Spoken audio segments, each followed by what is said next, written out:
Thanks. New tonight, voters overwhelmingly decide to annex Bethel Heights into the city of Springdale. The results came in just moments ago with more than 1,400 voters in both Springdale and Bethel Heights voting in favor of consolidation and 334 voting against. 5 News reporter Juliana Clipson was out at the polls all day where she spoke to voters on both sides of the issue. Juliana?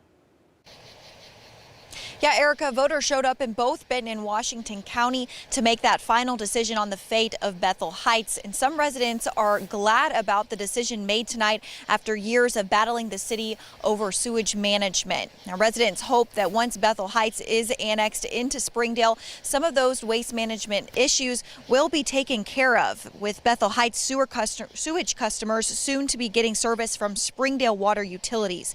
Some residents living near the wastewater treatment plant had complained of wastewater getting onto their property, with the state issuing thousands of dollars in fines to the treatment plant earlier this year.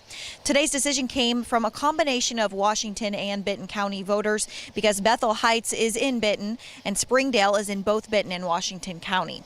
The overwhelming majority voted in favor of annexation, but some people who showed up to the polls today hope for the opposite outcome, saying they didn't want to lose the small town feel of Bethel Heights. Springdale should absorb Bethel Heights and fix some of their problems. The puddles of raw sewage in somebody's field, and I just figure it needs fixed. If Bethel Heights hasn't done it in the last 10 years, then they probably won't get it done. Looking at the big picture, I do not want to be part of Springdale. I think we have 2 bad choices, and I hope staying with Bethel Heights is the correct one.